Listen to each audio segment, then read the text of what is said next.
This is me happy. We looked around at what else was on TV and we said to ourselves, how can we make something really, really different? I do think it's for people who do not want to be spoon-fed what to think.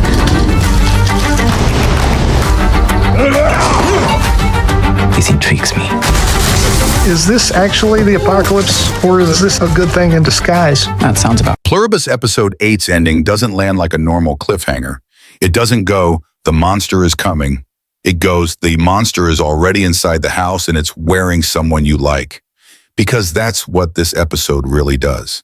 It takes the biggest danger in the show, the joined, the hive, the others, whatever name you want to use, and it stops making them feel like a distant sci-fi problem.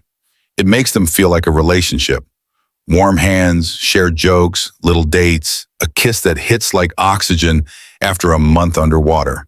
And then, right when you start to relax, it quietly reminds you this thing still eats people and is still building something massive that could change the whole galaxy.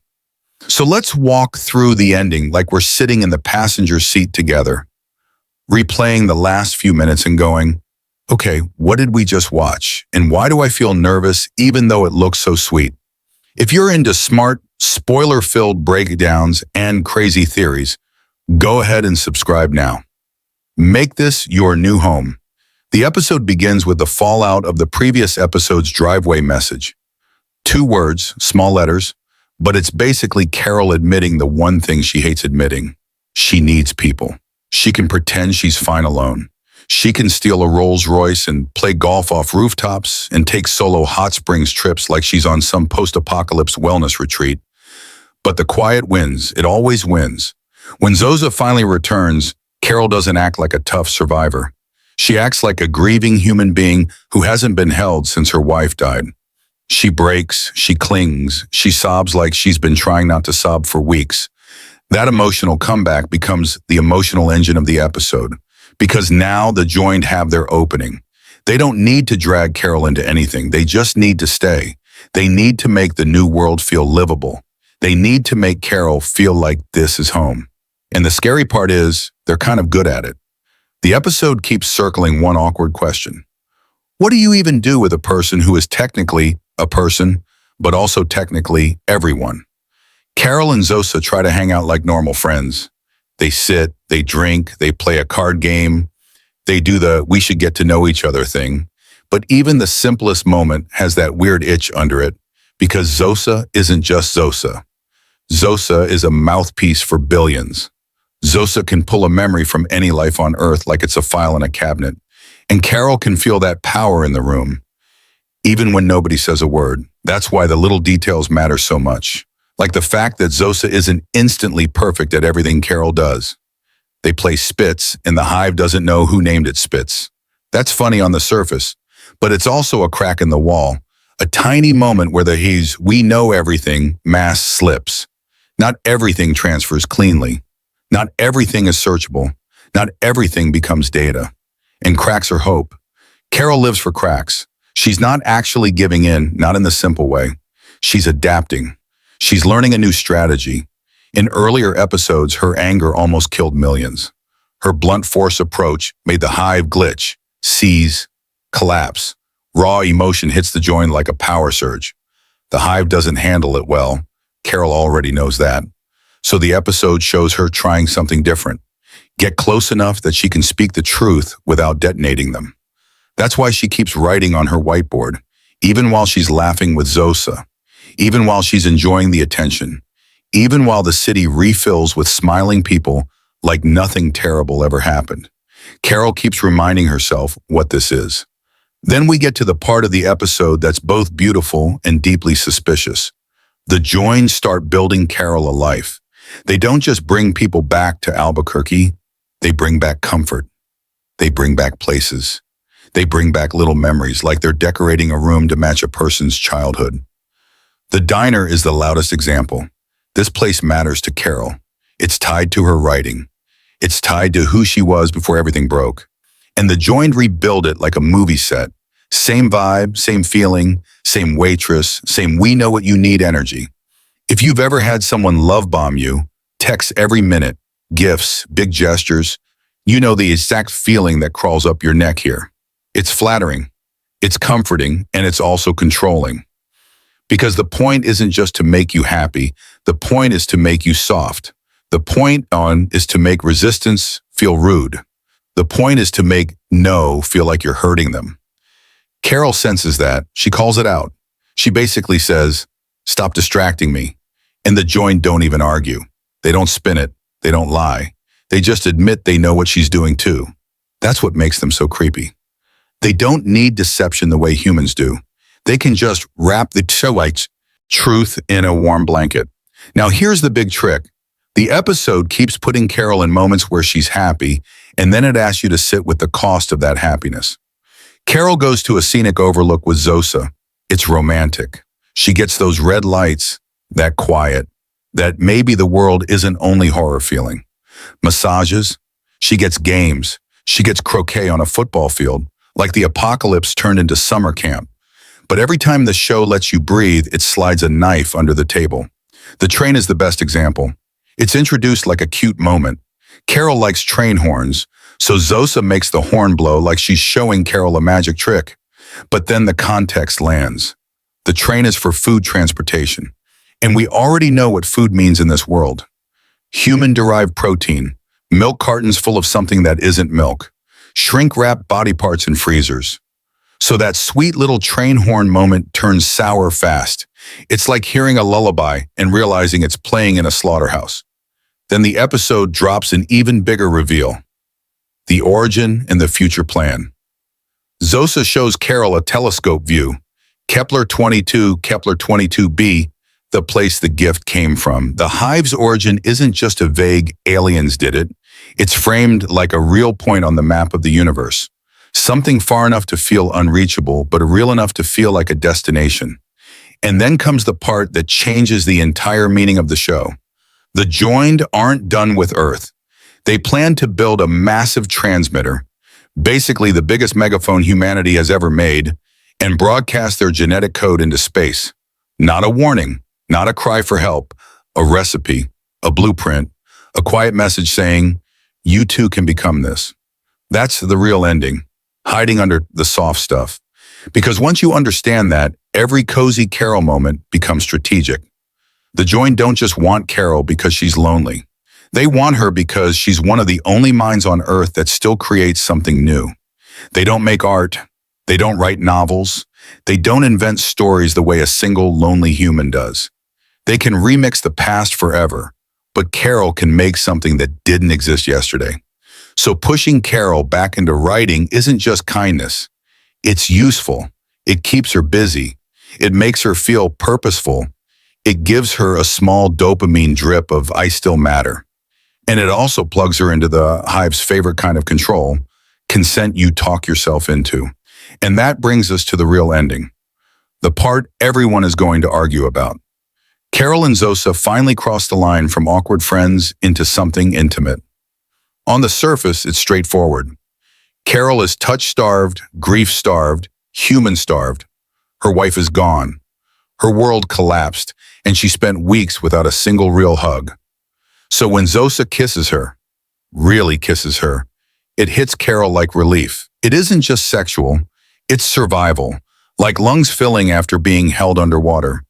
But because this is Pluribus, nothing that sweet stays simple. The first complication is obvious. The virus spread by saliva in the very beginning. Kissing was literally part of how the joining moved through people. So the show wants you to ask the uncomfortable question, is a kiss just a kiss here, or is it also an infection attempt? Now we've learned that the immune can't be assimilated unless they consent to a stem cell procedure involving a needle into the hip bone. The joined refuse to do harm, so they can't force it. That consent barrier is the one thing keeping Carol free. But the ending makes you wonder if they're finding softer loopholes, because if they can't stab Carol, fine. Instead, they make her fall in love. That sounds dramatic, but look at the shape of the episode. The timeline is clear. Return to connection, rebuild the city around her, flood her with tailored memories, show her the gift, push her back into writing, deepen emotional trust, then seal it with intimacy. If they can't take her body by force, They can try to win her mind with comfort, and that's where the second complication comes in. Zosa isn't just Zosa.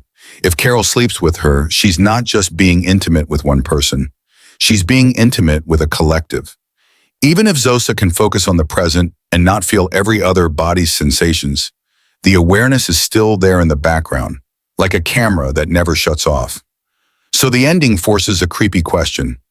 Can there be real privacy in a world where your partner is also, in some way, the whole planet? Carol seems to want to believe yes, at least for a moment, because she needs yes. She needs something to feel human again. But the show keeps tugging your sleeve and whispering, remember what this thing is. Then it brings in the ticking bomb named Manus. While Carol is sliding into this uneasy peace with Zosa, Manus is out there doing the opposite. He's the guy who can't accept the help. He's the guy who thinks moral rules are the only rope left in the world, so he clings to them until his hands bleed. He tries to pay for his care, even though money doesn't matter anymore, because paying is his way of saying, this is still real, this is still temporary, I'm still human. And he hates the joined-on principle. Not like Carol, who hates them, but also sometimes like Zosa. Manus doesn't even want to like them. He'd rather pour peroxide on open wounds than accept their comfort. So when the ending lines up their collision, it's not just plot. It's ideology crashing into emotion. Manus is coming. Zosa knows he's coming. The Hive knows he's coming. Carol gets the warning that she should expect a visitor soon. And that's why the episode ends feeling like a trap snapping shut. Because ask yourself this, why would the join let that happen at the worst possible time? Here's one theory the ending practically begs for. The Hive is setting up Manus as pressure. Carol is most vulnerable right now. She's rebuilding a social life inside enemy territory. She's letting herself bond. If Manus arrives furious, injured, exhausted, and disgusted, and sees Carol laughing with Zosa, playing games, accepting massages, maybe even falling into romance, he could shatter that fragile balance instantly. He could trigger the exact kind of raw emotional explosion the Hive struggles to handle. And the Hive knows that better than anyone. So either they're gambling or they're planning. That leads to the Trojan horse idea. What if Zosa isn't just a chaperone but a weapon? Not a weapon because she's evil, but a weapon because she's positioned. Zosa is the most tailored person the Hive could choose for Carol. She presses the exact buttons that make Carol soften. And if the Hive's endgame is consent, then Zosa is the perfect slow drip strategy, intimacy as persuasion. But here's the twist I love. The episode also leaves room for the opposite. What if Zosa is the crack that breaks the Hive? We've seen strange moments with her before, moments that feel like flickers of choice. Carol noticed it early on. She saw a spark. She saw something that didn't look like pure programming. That's why she ran onto the runway and stopped the plane. This episode keeps feeding that possibility. Zosa has personal memories that still feel personal. Her likes, her childhood details, her scars, her poverty, the way she reacts to certain things. The episode keeps reminding you that a whole person existed inside this body before the Hive took over. So another theory is that Carol's closeness isn't surrender, it's surgery. She's trying to pull Zosa back out, the way you try to pull a real voice out of someone trained to repeat lines. Carol can't punch the Hive. She can't outgun it, but she might be able to wake up one person inside it. Even after the cardiac arrest moment, Zosa still matters in the background. If anything could have scrambled her connection even temporarily, it would have been that moment. Even the pronoun weirdness people notice, when someone refers to her as she instead of we, feels like the show poking at the idea that Zosa might not always be fully plugged in. If Zosa has even a sliver of independence, then the ending becomes way more interesting. The intimacy isn't just manipulation from the Hive. It could also be Zosa choosing Carol in a way the Hive can't fully control. And that choice, real choice, would be the most dangerous thing on Earth. Now, let's talk about consent, because the ending makes it feel like a haunted word.